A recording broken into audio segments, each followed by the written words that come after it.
YouTube? It's LMERicoTv, man. We back with another video, man. Y'all see what we got going on. Latin King facing 15 years after attacking 6IX9INE with his own son. So you already know what time it is, man. So with that said, if you're brand new to the channel, you've been watching videos on the channel, but not yet subscribed, please hit that subscribe button now. As y'all see, I'm on the ground to 7K. Hopefully I hit that sometime this year, very soon. And also don't forget to tell your family and friends about the channel as well. Hopefully they become supporters of the channel. And make sure you guys all don't forget to smash that like button and comment on the video to help the video get recommended to a large audience of people and hopefully bring them support to the channel as well. And also shout out to my supporters as well, because without y'all, my channel wouldn't be where it is. So I highly appreciate y'all for what y'all do. So continue to do what y'all do, and I'll definitely highly appreciate that as well. Also, don't forget to turn on post notifications so you guys get notified when I drop new videos, and be sure you don't miss out on new videos. Check out the channel every single day. And also don't forget to add and follow me on social media. All my social media platforms are listed down below in the description box as well as throughout the video, so you guys shouldn't have a hard time at all finding me on social media. That said, we're gonna go ahead and start the screen record. That started. It's starting the vid now. Man, what's up, everybody? Welcome back to another episode of EOS. It's 1090 Jake, man. I'm rocking with y'all, y'all rocking with me. And for this video, we're going to be speaking on a high-ranking member of the Latin Kings being arrested for the 6IX9INE beatdown with his own son. Tuesday, March 21st, 2023. Palm Beach County Sheriffs responded to the LA Fitness in Lake Worth, Florida, after reports of an assault. The victim was identified as 26-year-old Daniel Hernandez, who's more commonly known as the rapper 6IX9INE. He'd been working out, and when finished... And this the fact this man literally dropped the video right after that shit. It's crazy because my girl was just saying, like, when we first seen this shit happen, when it happened, then all of a sudden she was like, that would be funny as hell if this nigga just decided to drop a motherfucking video. So what'd he do? Of course, drop a video. So I feel like low-key, he know what he doing, pretty much capitalizing off the moment, because they thought they was going to capitalize off of doing what they did to him, but he pretty much now just showing y'all like, no, I'm going to capitalize off of it even better type shit. So that said, at least he's smart with pretty much knowing how to get his money for real, because he definitely smart for dropping this video right after that whole situation. But other than that, it was just to be expected for some reason. I already felt like this was going to happen, but let's continue. Made his way to the gym's locker room, which was located towards the southwestern part of the facility. While inside the locker room, two Hispanic males can be seen on surveillance camera entering the gym. They were identified as 23-year-old Octavius Medina and 25-year-old Anthony Maldonado. Anthony can be seen walking up to the front desk and logging in as a member, while Octavius was joining him as a guest. Moments later, Octavius walks to the front entrance, appearing to be on the phone. He'd stay at the window before heading for the front door when he opened it for a man that's well known to law enforcement. 43-year-old Rafael Medina Jr., a documented Latin king who goes by the name King Leo, walked with his son straight to the locker room. Surveillance video would lose sight, and approximately 4 to 5 minutes later, all three men... And it's just a simple fact. What this man really thought he wasn't going to stick out with his jacket and the type of shorts he was wearing up in there. Like, come on now, dude. You know people was going to easily just be able to see you not a regular motherfucker up in there. You got a whole puffer coat on this shit. So it's like, you going to get signaled out real fast. So I don't know why he thought that he wasn't going to stick out alone without his security in a place like this, of all places to get caught at. Would exit the locker room. Octavius could be seen holding a white pair of sneakers, while the three men immediately exited the gym. The next person to exit the locker room was 6IX9INE, whose face was now bleeding, swelling, and bruising as he walked through the gym without sneakers. Palm Beach County deputies arrived on scene to assist 6IX9INE in the investigation. The 911 caller stated 6IX9INE was in obvious pain and told LA Fitness staff that the suspect stole his cell phone, sneakers, and the key to his Lamborghini Urus that was left in the parking lot. He'd be transported from the scene to the hospital where his injuries were treated and reported as non-life threatening as he was...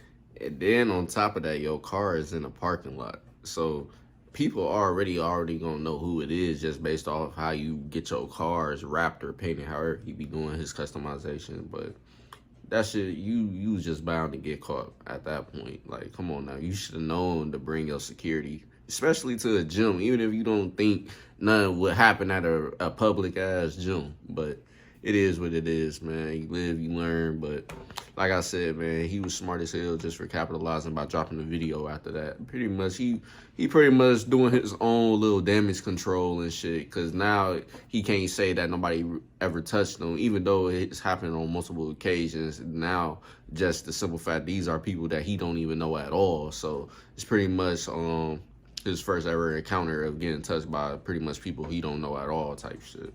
But other than that, let's continue on. Was later released. After the investigators reviewed all surveillance video and spoke with all staff witnesses, they made their way to 6IX's residence for a sworn statement. Arriving at the gated community, they spoke with the security guard who said a tow truck transported 6IX's Lamborghini back to his home. 6IX had also told him he was afraid the suspects were going to locate his address and continue to hurt him. According to the probable cause affidavit, 6IX spoke with the investigator multiple times since the attack, and 6IX confirmed the suspect stole his white Balenciaga sneakers, his Lamborghini key fob, and his iPhone. At no time did he give them permission to take anything, and all items were forcibly taken with extreme violence. 6IX then told investigators he was taken to Bethesda West Hospital and has noticeable scars from the incident. He continued to state he was scared due to the fact that the three attackers had continued to strike and kick him. Palm Beach County sheriffs would put out an alert through social media asking anyone with information to come forward, and someone would comment under the sheriff's post writing, "Sell me my reward," with a video of 6IX being attacked by all three men.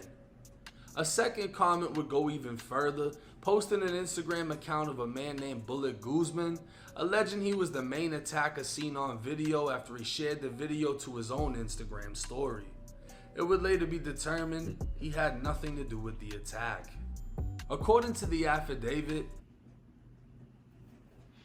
I was about to say that was just a simple situation that you just told on your own self at that point.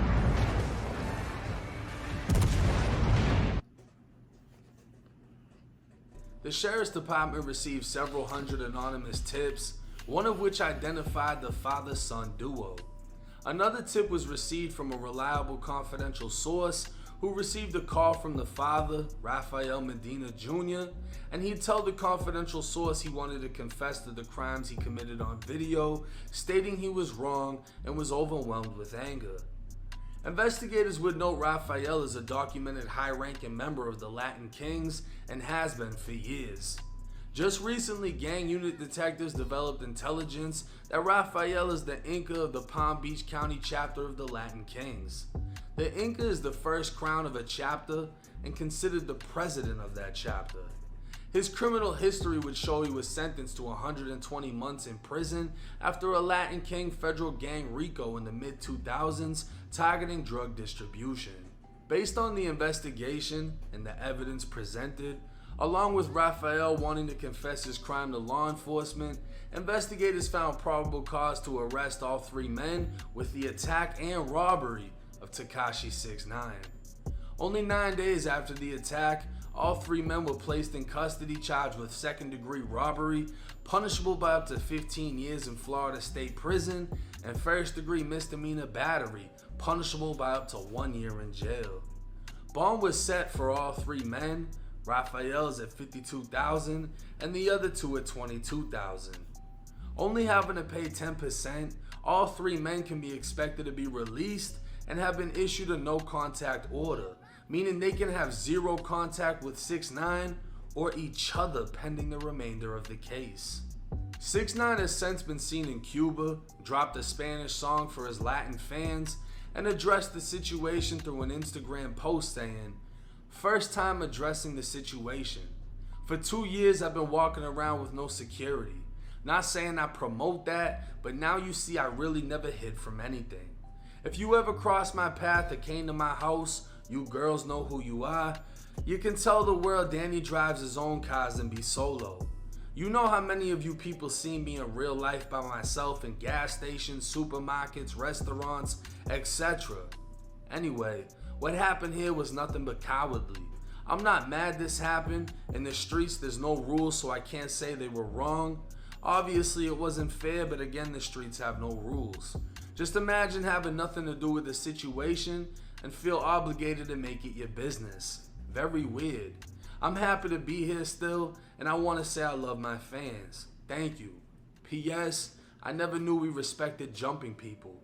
When did that ever become a win?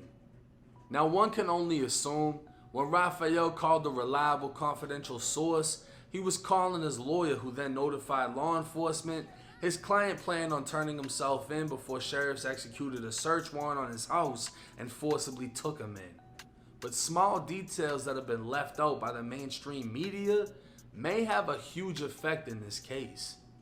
The same day the three men were arrested, 6ix9ine would do a news interview with El Gordo y La Flaca, a Spanish news show based out of Miami. Although I can't play the actual video due to copyright issues, while speaking Spanish, 6ix9ine details how when he was fought to the ground, everything fell out of his pockets. He'd go on to say a random bystander in the locker room was the actual one that took his iPhone, clarifying it wasn't any of the men attacking him. In fact, it's said that Octavius, who's apparently on video walking with 6ix9ine sneakers after the attack, threw the sneakers before leaving the scene.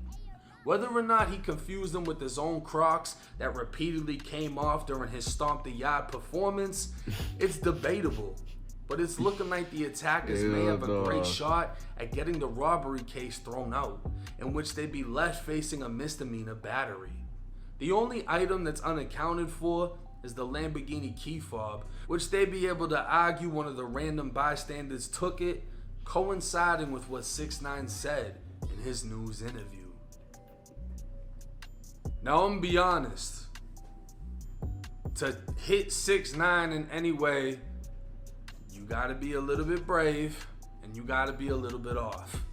Because you understand, touching that kid, you're gonna have a lot of eyes on you, a lot of attention on you. You know, it's like dude said in the video, I wanna be famous. You got exactly what you asked for. I was just about to say that, for he definitely did. Now you pretty much gonna be seen all over and being known for this whole situation. And just pretty much now you under a microscope. You can't do nothing without being seen and noticed now, just because of this whole situation involving him. So it's crazy though. But other than that, let's continue on. A lot of people, a lot of rappers understood touching 6ix9ine is a crash out mission. You're gonna crash out. If you can accept the consequences that come with that, like, you know, getting a battery charge and facing up to a year in jail, cool. But the fact that something was taken from him now turns this into a robbery punishable by up to 15 years. But this is where I feel like 6ix9ine may have messed up, maybe not.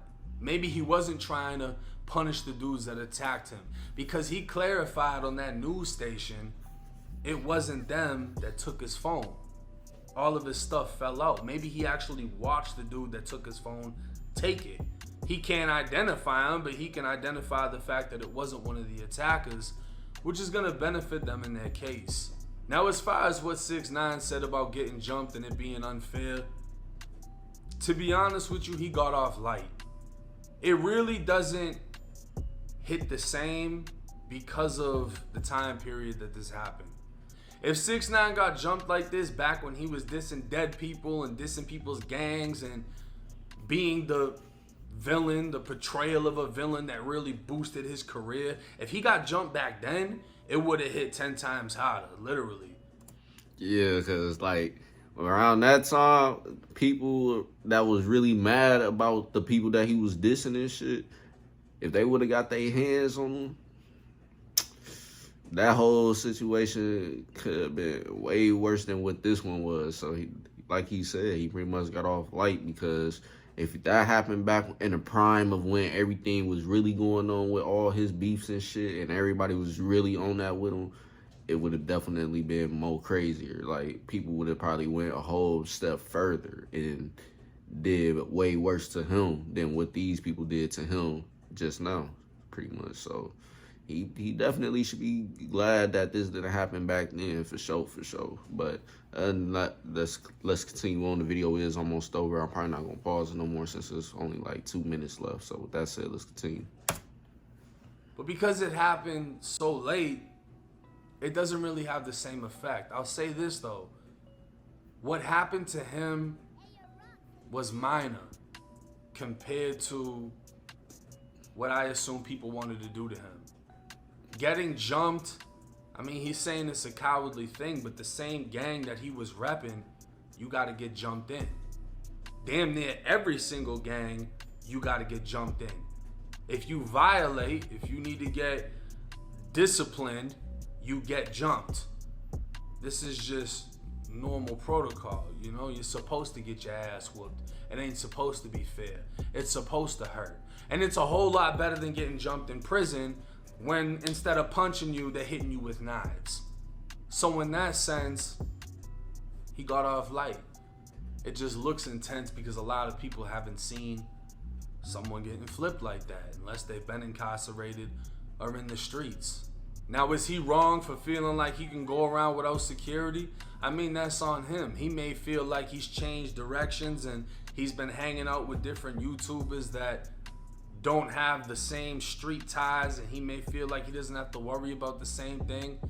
I don't know. I can't tell him what to do. I wouldn't tell him what to do. At the end of the day, what happened. I'm not happy about it. I don't really feel any way about it. You know, if they felt like, hey, he a rat and we finna do this, that's on them. They stuck to what they said they were gonna do. They did it, and now they gotta face the consequences in the situation. But we're gonna see how this plays out. I'm gonna keep y'all updated. I may even be getting some videos from behind the scenes of the situation. But hey, it's 1090 Jake. I'm rocking with y'all, and y'all rocking with me. So that's pretty much the end, man. So pretty much like he said, man, it's really no way to really feel about it. It's like at the end of the day, all the stuff he did is not surprising. Like, no matter how long it took for somebody to do something to him, at the end of the day, it happened. So it's like it wasn't to be unexpected. It was just a matter of time. But he just lucky it wasn't people that was actually beefing with him directly, like when he was, like I said, dissing the dead and stuff, and like he said. So it's pretty much like he lucky that it wasn't back then, for real, because it would have been a whole lot worse for him, man. He probably wouldn't even be here to really say he happy that he survived, type like how he did with this. So it's like he definitely got to be lucky, for real. So that's it, though, man. That's pretty much the end of the video. You pretty much see what it is now, and it is what it is, man. On that, it's up to him on how he want to move and shit. It ain't really no way of telling him what to do. He know what to do, but it's just on him on what he choose to do. So that's it, though, man. That's pretty much the end of the video.